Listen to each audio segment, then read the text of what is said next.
Good morning, good evening, good afternoon, everyone. Welcome to Facebook Live. It is the 25th of February, year 2026.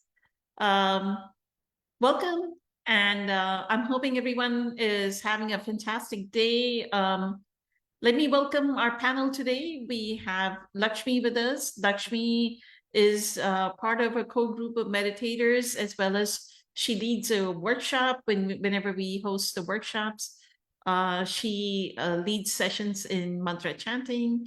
Good evening, Lakshmi. And you have your own meditation group on Tuesdays, as well as you host a talk as well once a month. So if anybody's interested in listening to the talk or attending the meditation with Josie and Patricia, I think join the meditations on Tuesdays. So do the same, do what Josie and Patricia did, message Lakshmi to get the information, get on the list and get invited to the meditation. And then we have Patricia here. Good evening, Patricia, who's part of our core group of meditators. And Francesca is here as well. Good evening, Francesca. Good to see you. And so Wyatt had a question, but he's not here. So I will select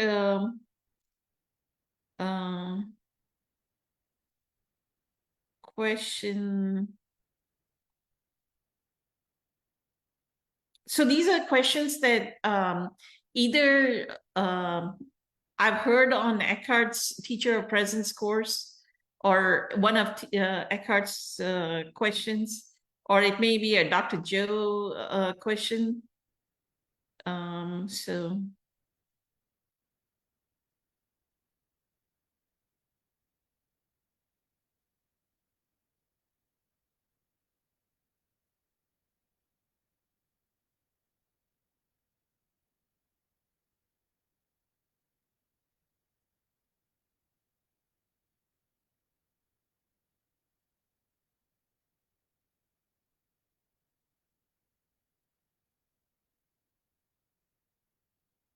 okay, I'll ask this question that came from when Eckhart was teaching on this Teacher of Presence. This person asked, and I'm paraphrasing the question because I didn't transcribe the question word for word. This person says, as a teacher of presence, as presence is arising, they are finding that they now have a physical illness. And then their best friend, their wife, is leaving them, right? So they are asking Eckhart, what advice does Eckhart have? Why is this happening? So it seems like they went into taking up this course, Teacher of Presence, and now presence is arising, but they're realizing that things around them are falling apart, right? Like they are now diagnosed with a terminal illness, and then the wife, long-time best friend wife, now is divorcing them. So they were asking Eckhart for advice. So Lakshmi, do you have any advice for this person? Or what would you tell a person that is experiencing loss? Yeah, that is a definitely very difficult predicament to be in, to have the terminal illness and to have the support of the best friend, and it's a lot. And I'm whoever that person is, deeply sending my compassion. Having said that, um, you become more and more attuned to the deeper divine within, and the more you are connected to that deeper self, the Eckhart calls surface eye and deeper eye. Deeper eye, refers to the truth of who we are.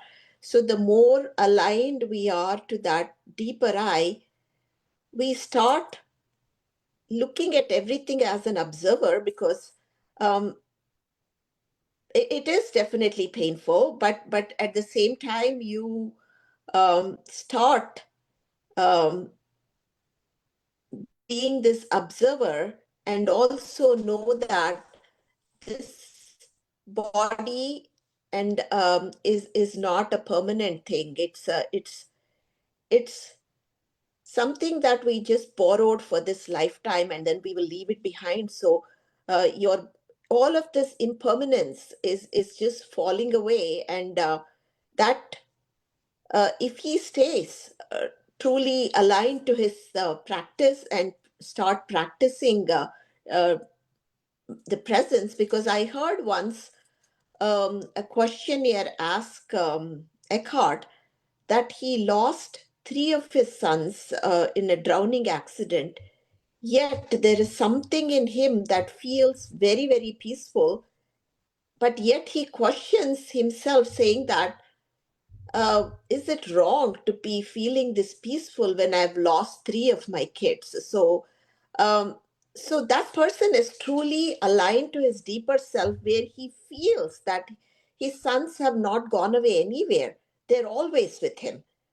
They're always, whether they are in the body or whether they are not in the body, they're always with him. So that is the presence that he feels. And so I would give the same advice to this man as to not let go of the practices that he is doing, because ultimately only these practices will help him take to that deeper knowledge of who he is, and to stay in that peace, that peace that passeth all understanding, the one that you just posted today in Facebook. So um, those are my 2 cents, Puna. Thank you. Perfect. Thank you so much, Lakshmi. Grateful for the advice. So you're saying, even though they were experiencing the loss of their children, Mm-hmm, right? They mm-hmm, sur- they surrendered to it. mm-hmm. Total surrender. Total Total surrender. surrender. Yeah, Beautiful.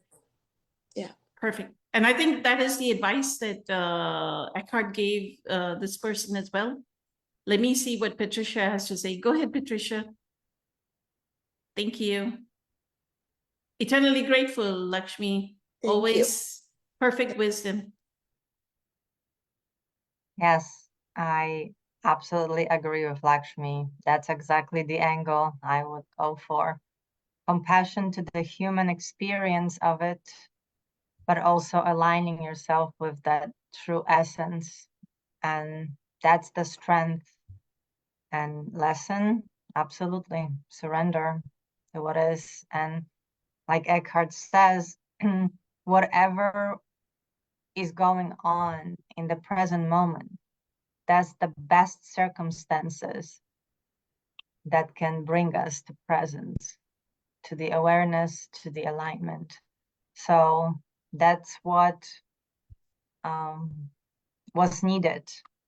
Yeah, again, on the human level, it seemed very unfair or tragic, but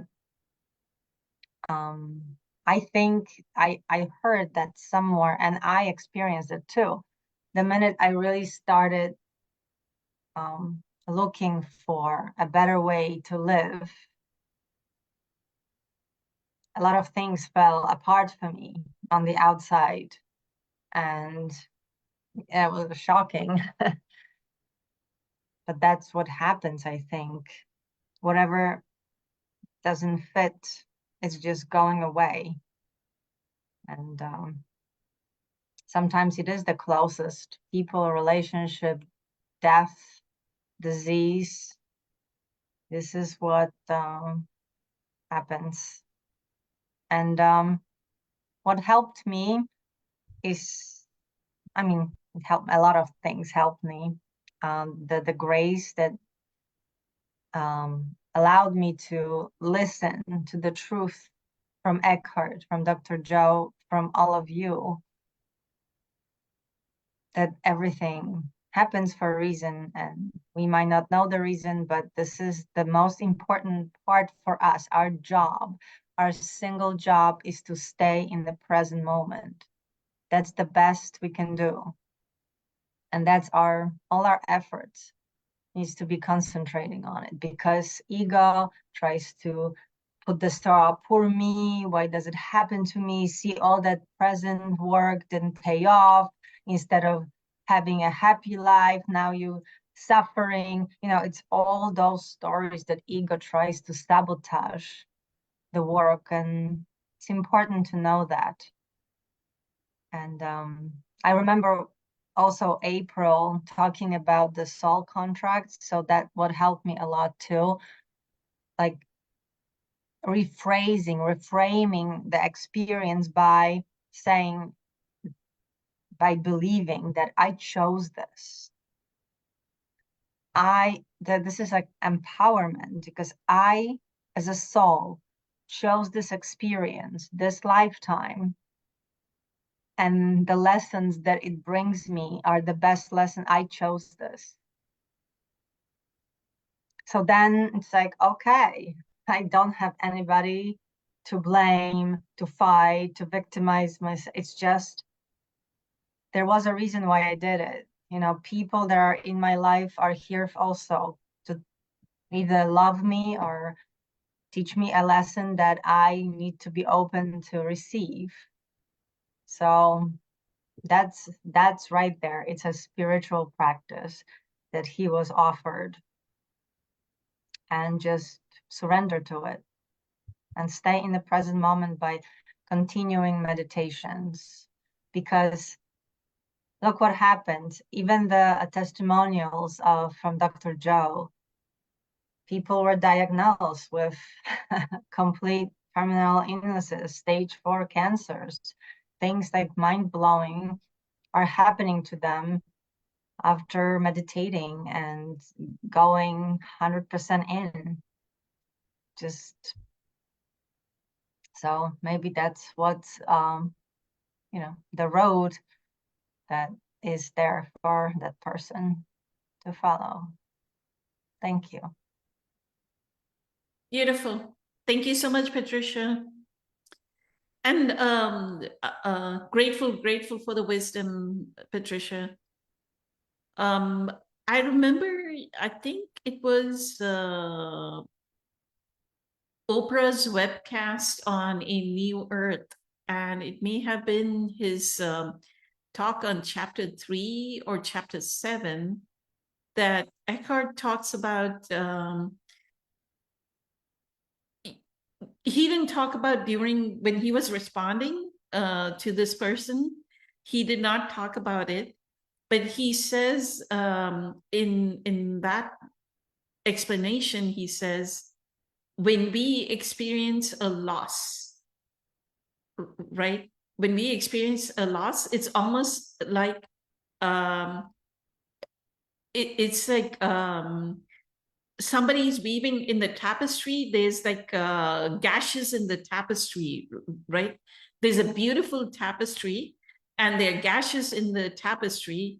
And when we surrender to the loss, and that's what y'all are talking about, right, Lakshmi and Patricia, that when we have that so complete and total surrender to the loss, like I'm having a physical illness and I'm experiencing a loss. The total and complete surrender is like a light shining behind that tapestry, and then it shows the surrender is the light. It was really beautiful message, and the light shining, just imagine, because our presence arose, we surrendered, and so much presence arose within us that it showed us the tapestry in its full magnificence, right? So I think that's what the whole, I know Lakshmi explained it, you explained it as well, Patricia, that is the surrender that that is the level of surrender that he's talking about when we are experiencing that kind of a loss, right? And actually, Dr. Joe has this example in his, I think it's in the progressive course, where he says, you know, our energy is constantly leaking. right? We are thinking about the WhatsApp, we are thinking about the Instagram post, we are thinking about the Facebook, we are thinking about the wife, we are thinking about this, we are thinking about that. When the loss occurs, right, when we lose things, then what Dr. Joe says is, look how much energy is coming back to you. Instead of that energy leaking into the wife, into, maybe he thinks his wife is his best friend, but for sure there must have been some kind of contentious relationship in that, whatever that relationship is, that it was not loving enough. And now you're taking that contentious part out, and look how much energy is coming back to you, where you can invest in within yourself. So my advice to somebody who's experiencing this kind of loss is, it's more of an inward journey, right, Patricia? That's what you were saying. It like, you have to deepen, go like to the infinite depths of that inward journey, right? It's that kind of loss. And I know, I mean, I want to just state this lesson of surrender. I experienced a financial loss in, like, I didn't have, like a lot of people have, like Patricia saying, right, the testimonials that somebody had cancer, somebody had whatever illness, this thing. My loss, my way of loss was a huge financial loss, like to the extent that I didn't have a job for a year and a half. I blew up my savings. Then I had to sell my house. I had to do whatever is necessary at that time. But the most beautiful thing that happened, this was in 2011 timeframe, and I think all of us kind of got introduced to Eckhart around that 2010, 2011 timeframe, right? So it was 2011 timeframe. I had Eckhart's teachings, and no matter what I had to do, I would surrender. Like that chapter 10 of The Power of Now, the meaning of surrender, I must have read it like 40, 50 times. Like whether it is in audiobook form, or I would like play it and play it and play it. And I knew this whole thing was a lesson of surrender. And I would surrender. Like I was down to my last $1,000 in my bank account. I'm down to my last $1,000. And I'm like, something is going to happen. Like the house is going to get sold. And like right as I was in my last $1,000 is when the house got sold and I got the equity of the house. I lost that money, whatever the equity of the house was. I was about to lose all the money. For that matter, I did not have money to pay my first month's rent when I moved into an apartment. I didn't have rent money. My best friend helped me, and then I paid her back like when I got my paycheck. So when that money was running out, right at that time, I was offered a job. And I started a job. Of course, I paid my best friend helped me with rent. And then I was short of like maybe $600, $800, and she paid me the $800, and then I paid her back. Well, because when you join a new job, like for whatever reason, they don't pay you for the first 3 weeks, and then you get paid the third week. So when they paid me is when I could pay her back. There've been times that whole 5 years, from 2012 to 2017 or so, that there've been times that I've only had $40 in my bank account. Like my total financial wealth was $40 total. But there was never any kind of fear that, oh my God, what is going to happen to me tomorrow? Am I going to get fed tomorrow? Or am I going to have enough money tomorrow? Never. And all of that power is the power of the now. Just do what needs to be done in this moment. That's all that is needed, right? You have $40. I remember there was one time I had $40 in my bank account, and I went to like a evening a get together, and I had like a $20 bill in my purse, and I was like, I can only pay $20 for this meal. Other than that, I don't have any money, right?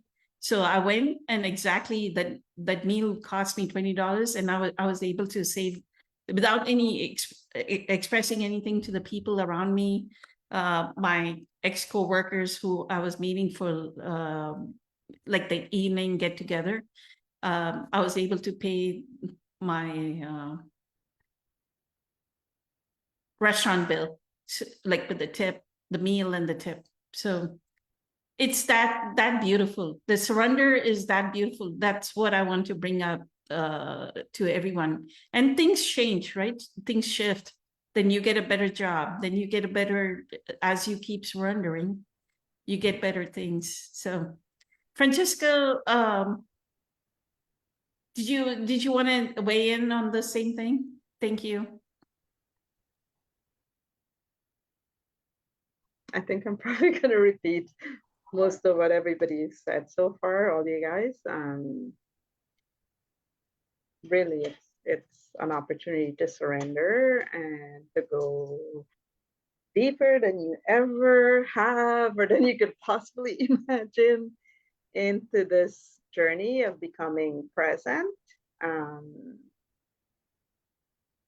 it's normal, actually normal, because that's kind of what I've realized from the same type of tests, I call them tests, that I received on my path, that kind of, it's in a way, it's fuel to go deeper than I've ever been, because it's the ego mind will do what the ego mind does. It will come up with thought formation, like, oh my goodness, because I'm becoming present, in fact, it will even make you paranoid, because I know I've had the paranoia myself, that, because you're going present, you're becoming present, these things are happening, and it forgets to remind us, even when we're in that state of pure awareness, that what's happening is often, part of this completion process, endings, because we're ready to evolve. We're about to evolve by going even deeper, right, into our journeys,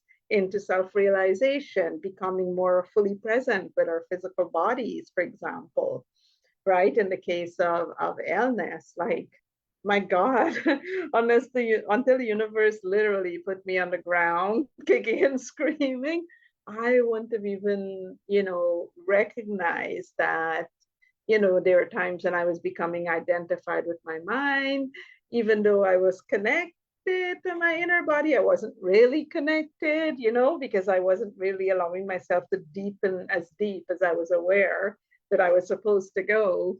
And so I was kind of like dipping my toes in and, coming back out and dipping my toes in. And then universe just brought me to a screeching halt. And literally that's all. It was me and my physical body. And because of that, I'm an Eckhart teaching, of course, which, arrived just in divine timing. I was able to become fully present with my inner body and actually feel my inner body in ways that I had forgotten about. And actually, it was, I call it now the funny part of my journey, because I was laughing the fact that it took me 9 days of literally sitting and connecting to my inner body. Then I would lose it because the mind, does the mind thing. And then I have to start all over again, listening to his meditation and the guidance. And then I would have to start all over again. I couldn't even get past the first 7 minutes without becoming distracted or drifting into something, and like, this is after years of meditative practice and all of these things, right? So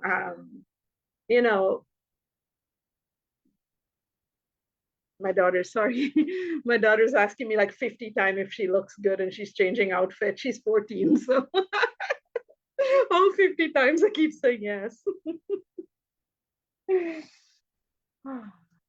So yes, you know, the key is surrender, absolutely surrender.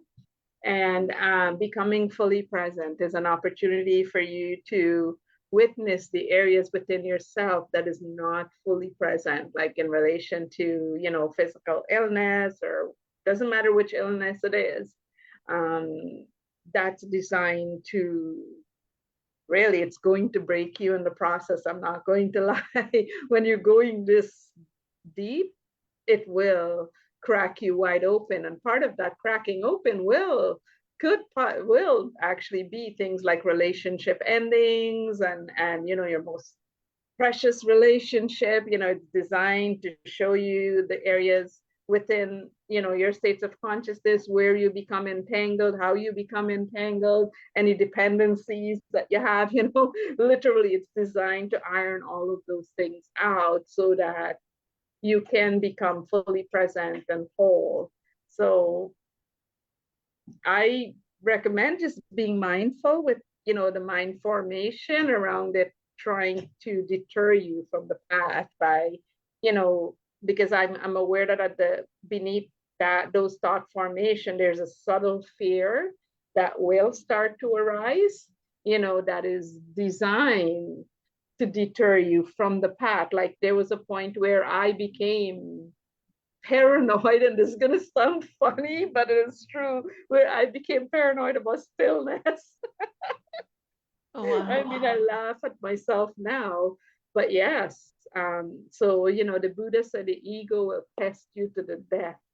And my God, does it ever well? Because, yeah, it had me becoming, you know, I became paranoid about stillness. I was like, yeah, I don't think I want to do this. No, I'm not like Eckhart. I can't do it. This is too much, you know, and I kind of just stopped everything for a few days. But here is the thing, that's stopping everything for a few days. It's me giving myself that space and that time that my mind formation need, that I needed in order to deepen in my presence. So, you know, pausing, stepping away, allowing myself to witness myself, like, okay, these are, my mind is thinking this thing. Yeah, I don't want to do the work. Okay, I'm not going to do the work. Instead, I'm going to watch something on Netflix, you know, just to give myself that room. But the entire time, I'm aware, there's conscious awareness of what's happening, of what it is that I'm doing. And then in a few days, you know, I come back to it, back into it. Here we go, Francesca. So this is a blessing in disguise to whoever this is happening to, and your greatest key is presence, becoming fully present with what's happening, including the thought formation that's arising, allowing yourself to witness it, and surrender. Trust and faith like you've never trusted before, with all of your might, I say. Thank you. Beautiful. Grateful for the wisdom. I know Wyatt has joined. Thank you so much, Francesca. Wyatt, you had a question for the panel, but Lakshmi is off video. I don't know. I don't know, Lakshmi, if you're available. Well, I'm on from the There we go. link. Yes. Yeah. Okay, perfect. Thank you. So If you want to listen to Wyatt's question and respond, by Lakshmi. Thank you. Go Okay. ahead. Wyatt. Thank you. So first, as always, I'm so inspired by what you said, Poonam, because it's exactly where I'm at. Exactly. And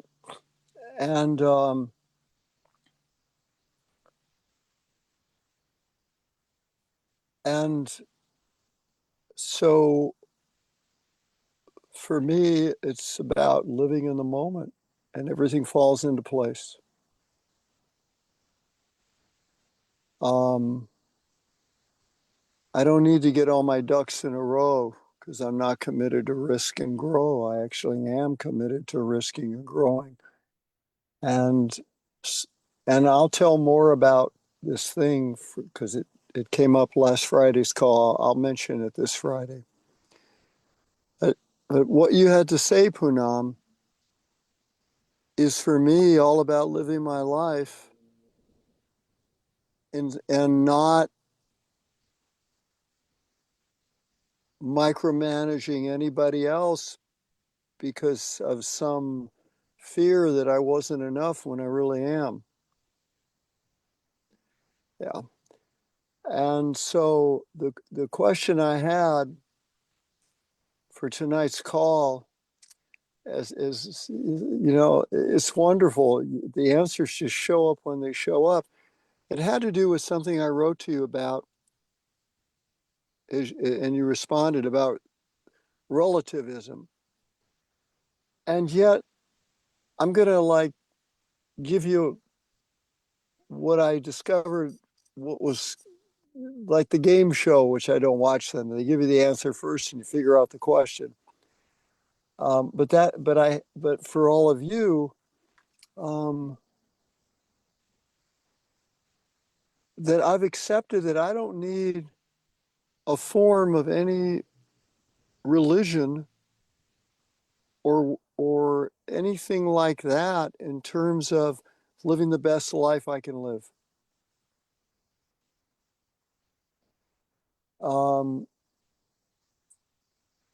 I heard this phenomenal, and I want to emphasize, I want to define what I'm saying, but also defining what I'm not saying. And this, of course, is a world of duality that I'm doing this in. So I heard this tremendous speech recently, 29 minutes by my country's Secretary of State in Munich to all the European leaders. And he drew upon how America was founded before. I'm just giving you a little background. America was founded long before the Europeans came to what became known as America, going back a long way. And what it was about the foundation of Christianity that brought about my country. But you know what? Ever since I was a little boy, I knew that right from wrong, and I knew what was good and wholesome and what wasn't, and I didn't need a label. I didn't need it in the church, in the Christian classes that I was put in. And so for me, it's just about doing the work. I mean,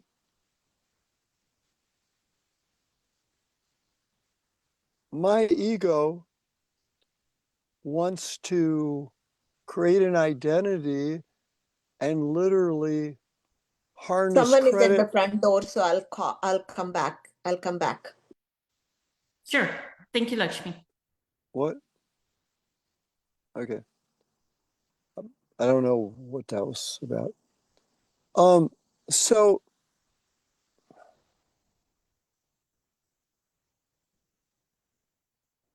when I'm in acknowledgement, I'm in peace. I don't need my ego. And so the question is not about keeping up with other people or how other people do things, but only to compare myself with who I was yesterday or 5 minutes ago. That's all that really matters to me now. And it's the most freeing experience to know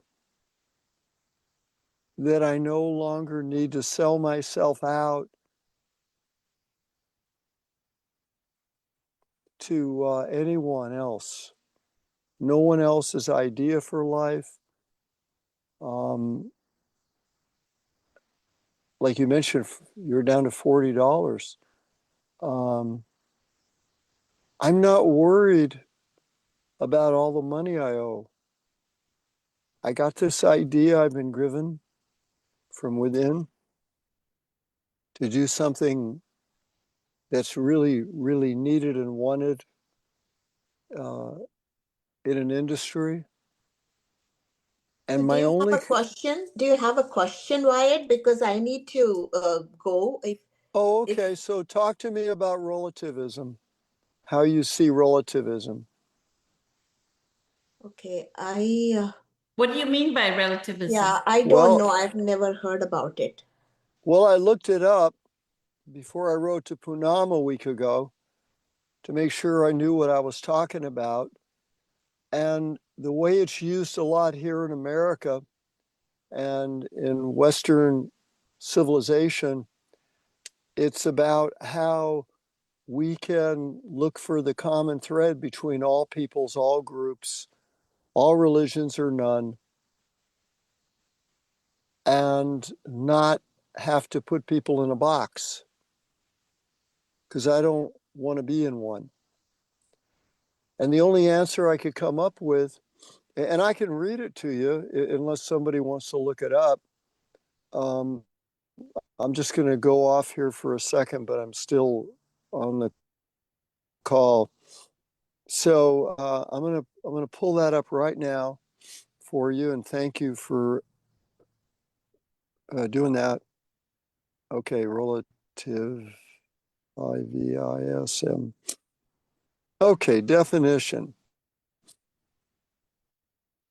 So relativism, the philosophical view that truth, morality, knowledge, and beauty are not absolute or universal, but rather relative to individual cultural or situational contexts.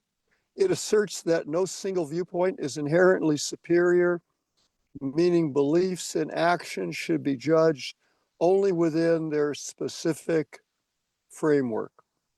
So if anybody would like to comment on that, Yeah, I agree because I would be open to listening. What I perceive beautiful might not be perceived as beautiful by somebody else. So I agree that whatever you are saying is the truth. But as far as the non-duality is concerned, ultimately the essence on everything is the formless essence, right? It's the formless essence that we are all there is no separation between anything and any of us. So it is just all pervading that omnipresent energy, which takes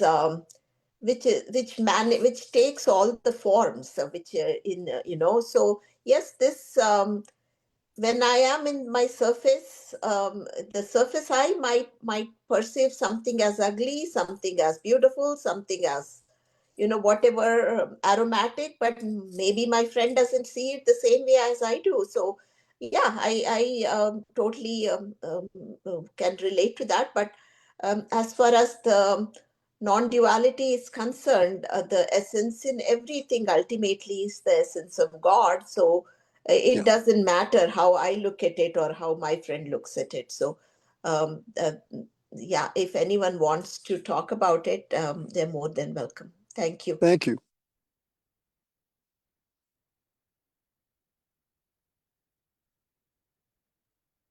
I guess I was muted. Thank you so much, Lakshmi. Always sweet and precious. Thank you so much. Infinite gratitude. I know you may drop off. Yes. Right. Thank you. Yes. And Thank you. I did the same thing. Put it in ChatGPT, and it says relativism is the idea that what is true, right, or meaningful can depend on context such as culture, society, historical period, or individual perspective, rather than being absolute or universal. For example, suddenly I found this small necklace that I'm wearing, and then I find all the Indian friends that I find, they comment on it and they say, "Oh, that looks beautiful." But none of the white people that I met, none of them commented on it. But because everybody, for everybody, the way they look at it is going to be different.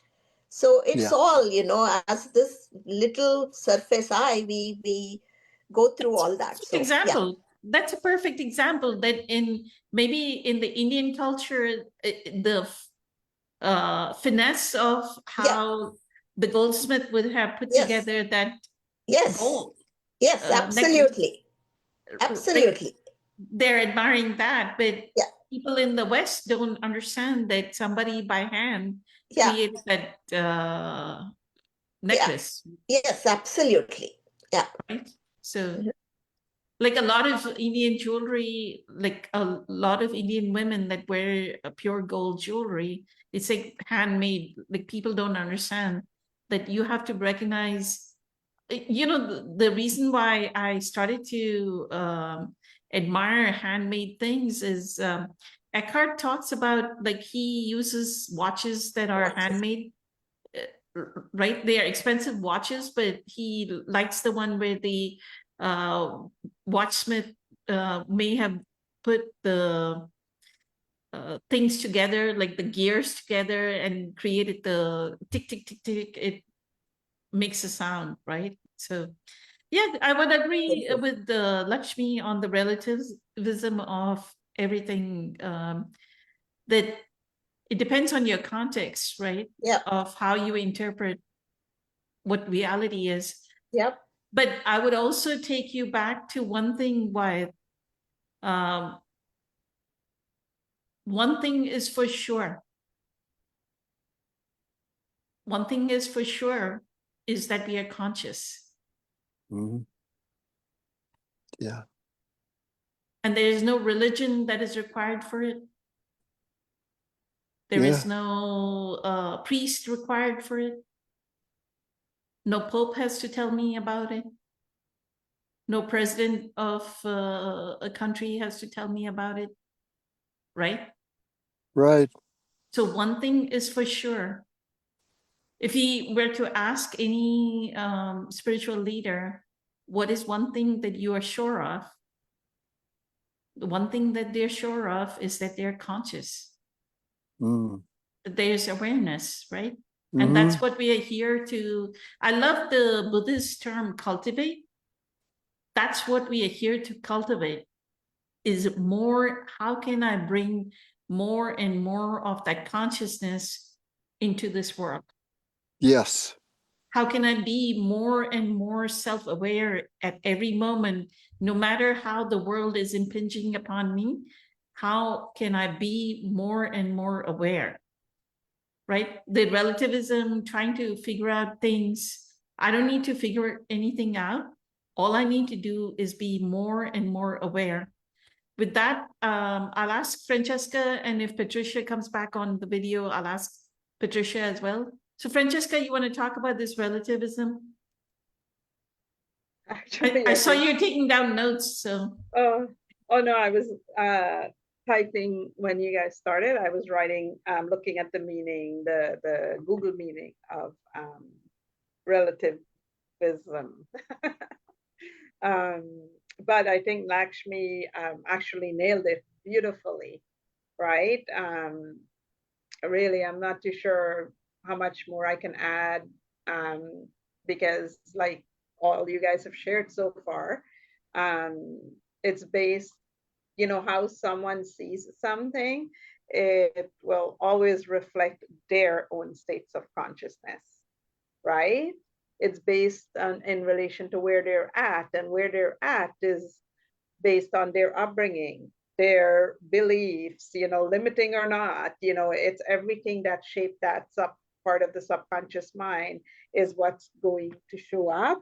If they're, you know, not doing their inner work, unfortunately, it will show up as limiting in its capacity, versus if it's, you know, whole, or you know, emanating from being, from presence, it will be the truth, right? There's like that golden drop of wisdom there. So yeah, how I see versus how somebody else sees, you know, will be different. And actually this awareness itself is one of the keys that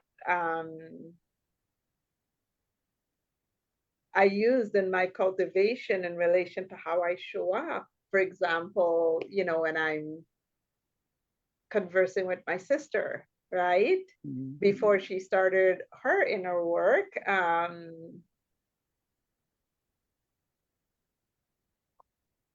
I was, I would recognize that, okay, she's sharing based on where she's at. It's kind of a discipline that I, integrated into being into presence, because, recognizing it allowed me to transcend judgment. It's huge, actually. It's the key that actually, yeah, allows us to transcend judgment in that regards, or any form of comparison. Oh my goodness, I was unconsciously comparing. It's like, and then I remember one of my teachers said that, oh, Francesca, because you've come into this wisdom, you're not supposed to use it to, like, do that, like to see other people, or expect, you're not supposed to use it to expect other people to have the same realization as you. I was like, oh my God, I never even thought about that. I was so ignorant, so I actually went through and on like an ego phase where I became ignorant from the very wisdom that I came into. And, there was all sorts of, ego formation in the back door, when it comes in, and it's like, I was like, oh my God. Like, I sat with that for days, and I was just like, wait, drop everything. Okay, Francesca, we're unplugging, because clearly I had drifted. And the moment I started, coming into the realization, and the judgment and all those other pieces started to dissolve, my relationship with my sister changed in its entirety. And I'm almost, I'm going to use the word that Eckhart used today in his teaching, because I'm now witnessing her awareness, her awakening, inshallah. That's the word Eckhart used, inshallah, today in today's teaching, meaning, God willing, this will continue. And yeah, it has shifted our relationship in a way that even if I tried to orchestrate that, I wouldn't have been able to. This is like divine intelligence doing what divine intelligence does, and I have no control whatsoever, and it's freeing. It's like, wow, So yeah, that's my 2 cents. Thank you. Eternally grateful, Francesca. Thank you so much. I would say it's not so much as that your sister changed, something within you changed. Yeah. Just like what I was explaining about Dr. Joe saying, you've taken your energy back, right? Somehow you took your energy back. You stopped letting the energy leak into your sister.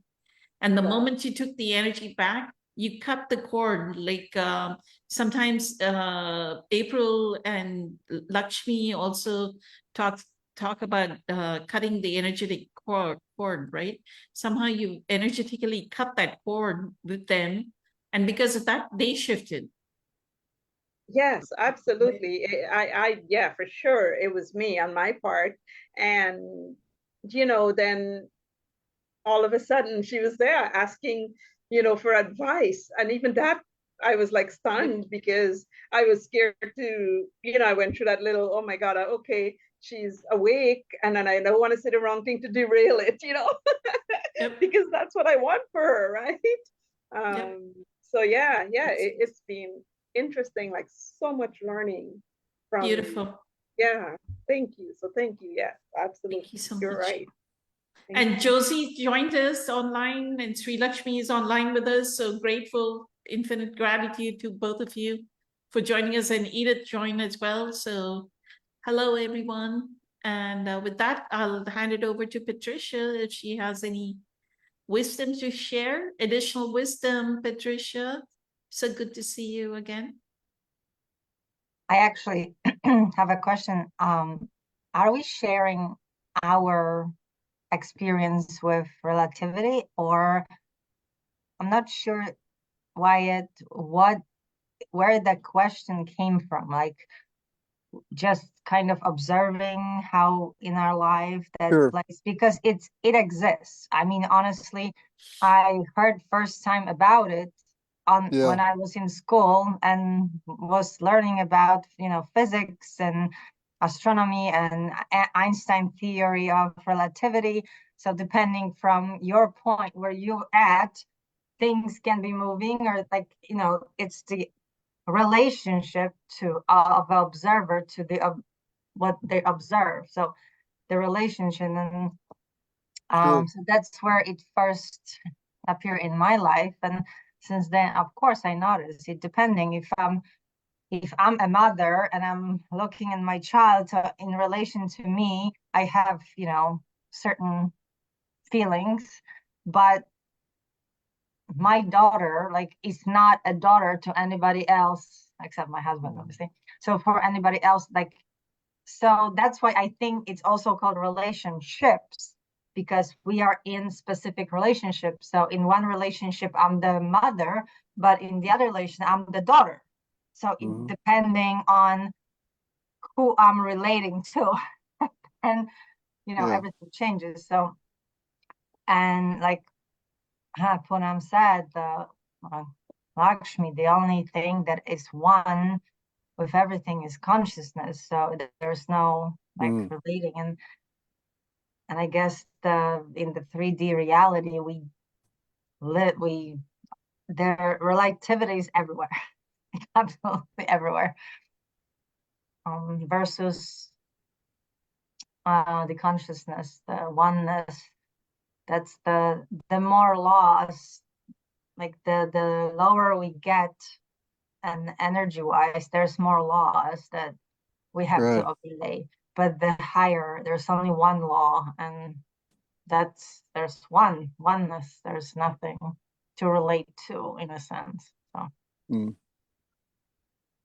so Well, again, it's a, where that question came from specifically for you, what did you observe about that part of reality? you're speaking to me now again with Yes, your Ryan. yeah, it's a great Because question. you asked about relativity for us. Sure, Yeah. sure, I'll be happy to tell you. Um, so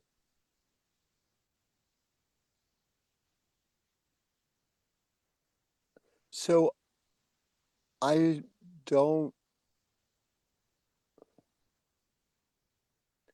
every time I look upon a certain set of beliefs that have been around for a while in the world, I immediately recognize that I'm looking for the easy way out, as if somehow something or someone will provide for me what only my consciousness can be able to do so. And so when I heard this speech, and it was an amazing speech, I listened 3 different times. I read the transcripts for tonight's call because I wanted to look between the lines. And really what I saw that was that I'm charting my own path. And so as long as I'm true to me, then I don't need to impose my way on anyone, nor am I willing to allow anybody to impose their way upon me. And so that was my whole purpose in bringing this up about relativism. Because what I hear, and you, well, wherever you are in the world, and you're like the other side of the country, what I see going on a lot in America for several years now is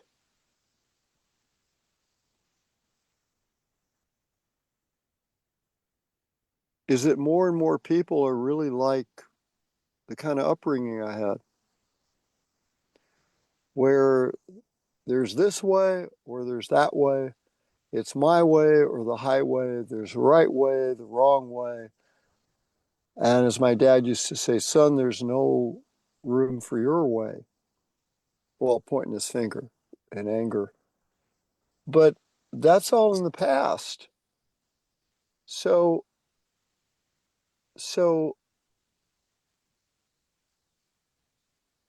I don't see my life unfolding according to whatever's popular in the local dogma of this religion or that religion, or labels like secular, non-secular, and as if there's an inference that something's wrong because the person who's speaking has a different viewpoint. Let them have their viewpoint. So that's why I brought it up. And as far as relativity goes, and you get a kick out of this, perhaps I do. So, I call Albert Einstein Big Al. And the reason I call him Big Al is he had this big theory, relativity. But the most important thing I see about this man is that as knowledgeable as he was, he used to tell people imagination is more important than knowledge. And he's a nuclear physicist. I mean, like that's a big deal. But he looked upon life in a way that anybody, whether educated or not, could relate to. And so that's what my life is about, is that I don't go along to get along anymore. And still I sometimes shudder in remembering the times I did that. But I was the only one in a family of 5 who wanted to live and learn, and it terrified the other people. So I became the black sheep. But I'm not a sheep in any color, Patricia. And I really like that. So There you go. So I think the more you're observing that the different opinions, the more you're learning about yourself. Because in relation to those opinions, you can either feel certain things, some of them will shake you, some of them is like, oh, I love that. Or like, so you basically, every experience you have, and with that relativity, sorry, relativism, will teach you about you more and more yeah, new things. And thank you for quoting this. I love that quote of Albert Einstein. And this is when he actually is so close to Dr. Joe's teachings, that when we get to this unknown, like anything is possible. And yes, like opening yourself and let it, and that's where creativity comes. And imagination that's where it's free. We're not constructed by, like you said, knowledge. We leave it all behind as a heavy brick and just go fly in the complete unknown of higher frequencies. So yes, I believed. absolutely. And when you said that just now, pardon me, it reminded me of the experience I had listening when Poonam was speaking a few moments ago. Because there's something happening in my life more and more lately where I don't allow the fear to put me in a box where I have to have certainty, because I think the only certainty in life is to learn how to navigate the uncertainties of life. I don't see certainty as a big deal.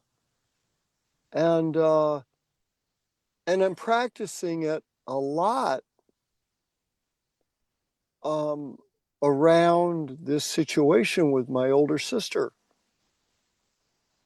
because I'm not about fitting into someone else's reality any longer. And so the more conscious I get, the more I see life as a wonderful adventure. So I'll give you a little bit of interpretation. Please. Why I have a feeling that in relation to your sister, for the past few weeks, you've been speaking about it, Yeah. right? You're coming across some kind of a moral dilemma, Yes. right? Because you're in a moral dilemma, you're looking for answers, like you're listening to what was it, the Secretary of the State, they gave a speech, right? I didn't hear that last thing. You said the Secretary of the State gave a speech, correct? Yes. In Europe. Yes. And you listened to that speech over and over again, correct? Yes. And you're trying to Yes. derive some kind of moral, so because you're in a moral dilemma, you're trying to get some morality out of that speech. You think so? I wasn't aware of that. Then why did you listen to, I have not even listened to that speech. I have not even listened to the speech because I don't watch TV. I don't watch a lot of news Okay. unless, so I have not even listened to that speech, right? The Okay. one thing I want to say about Christianity is a lot of interpretation of who is interpreting whatever is written in the Bible. So the Secretary of the State will interpret it one way. There's this, I was trying to look for him. There's this person called James Tallarico. Have you heard of James Tallarico? No. He's like somebody who's running for Senate or Congress from the state of Oh, Texas. yes. Right? Okay. Okay. Now I And- remember the name from last night online. Yes, ma'am. Okay, and he's very Christian. This person is very Christian. So you should see Yeah. him when, so he's a Democrat. When the Republicans interpret a certain scripture, you should see how James Tallarico, who is a Democrat, interprets as a Christian the same scripture. Hmm. And it's entirely different. The interpretation is entirely different, Yes. right? Yes. So my thing is why Yeah. listen to a Republican or why listen to a Democrat? Let's go within, listen to your higher self. That's what how I Lakshmi, began tonight's call. that's what Lakshmi's been saying. That's what Francesca has been saying. Is it, look at Francesca. Francesca looks radiant. Like, I don't know what she's been doing the past few days, but today she looks radiant. Like this, what we call the dispenser. Like I can see the relaxation in her face because you go so deep Mhm. within, right? You can see the radiance in the face. Okay. Right? Yeah. I call it the Dispenza facelift. When we do Dr. Joe Dispenza's meditation, we get a facelift, right? So we call it in the Dispenza world, we call it the Dispenza facelift. And we also call it Dispenza flu. Like some people, when they do the 7-day retreat, they get a flu because a lot of toxins leave your body when you're doing the retreat. So what I would say Yeah. is focus more and more, instead of trying to figure out what type of Christian scripture will fit this moral dilemma. There is no moral dilemma. Like my thing would be out of presence, something arises, right? Some action arises. Can I do this or not? Can I meet, if I have $40 in my bank, can I go eat a meal, go to a gathering with my coworkers or not? Yeah, I can. I'll make sure that I'll spend around $20 and that's it, right? And I went. There's no moral dilemma. Either you can or you cannot, right? So there's no moral dilemma. Same thing with your sister. You are not a trained caregiver. You're not trained in the field of caregiving. Plus, you're not like 20 years old or 30 years old where you have all this energy to take care of a sick person, right? Mhm. You're It would right. have been okay if you were 20 years old or something and you were not trained. You would try and figure out how to take care of a sick person.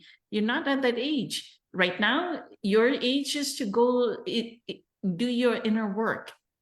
Yes. And that's the conclusion I came up with. And that's all. Then end. I don't need to look. Moral dilemma ends. I need to do my inner work. My sister is going to figure out her life herself, right? Let her figure out. Her personality will co-create her personal reality. If I have time, I will go visit her for a few hours. If I have time, I can go visit her for an hour and come back. Yeah. Right? Just like I go visit my friend, like if she's, my best friend, I went to the hospital, stayed all night with her while she came back from surgery. I stayed all night with her, right? Yeah. Sure. Gave a relief to her family so that her family didn't have to stay with her. Like the first night she had her surgery, I stayed all Right. night. I mean, you do what Wonderful. you can do, and then you're done, right? Other Yeah. people have to rotate out, and I can't stay out all night every day of the whole time that she's uh, not feeling well, right? Other people have to Mhm. rotate out, and I that's so what it is. that's amazing, Poonam. And there is one more thing that I noticed when Wyatt he's in search of something, right? You're searching for stuff, for answers. But number one, yes, you're doing it on the outside and hopefully anything on the outside will point you back inside. So that would be good. And so this is the idea that in that moment you're leaking energy too, because you're leaking in on the outside. Mhm. So if you can get rid of that attachment maybe and just go for a walk or listen to some classical music or something that completely will interrupt that pattern, trying to figure Attachment. that. Yeah, because like listening to something 3 times in a row, it's kind of you like attachment to it, right? Like something that will maybe is too important. You're thinking that there's truth within whatever this human being is saying. You're thinking there's truth, and you're trying to Mhm. listen to it over and over again. I can listen to Dr. Joe 3 times. I can listen to Eckhart 3 times because Right. they're speaking the truth. But I Yeah. cannot listen to any kind of politician 3 times. Yes. Well, I want you both. I just want you both to know that the reason I did that was because I didn't want to make a complete ass of myself in bringing up what the source of my question on relativism was from. I wanted to make sure that I didn't miscue, and then I realized that all this did was lead me to where I needed to be that I could have been without listening to it. Perfect. And so I doubted my own self in looking in the wrong place. No worries. It gave us a Yeah. great topic. Thank you. Grateful for your creativity. It gave us a great topic for discussion. I know it's Thank you. getting late for Patricia. Let's close the call with this note. And thank you for choosing your divinity over your humanity, everyone. Thank you. And Patricia, Francesca, keep doing what you're doing. You look absolutely radiant. I don't know what you did the past few days. I don't know what I did either. I'm listening to Eckhart. So I'll call it the Eckhart facelift if there's a facelift, because There you underneath go. It's Eckhart's Glow. magic touch. there is some fear underneath though. So I have to admit there is some fear of some other things happening underneath. Yes. And it relates to showing up. So I don't know why that's not showing, but Mm. Awesome. Okay, thank you for choosing your divinity over your humanity, everyone. Thank you. Patricia and everyone in the Northeast, stay warm and safe, please. Take Yeah. care of yourself and your family. Much love to everyone. This was beautiful. Many blessings. Have a good night. Bye. Thank you. Bye.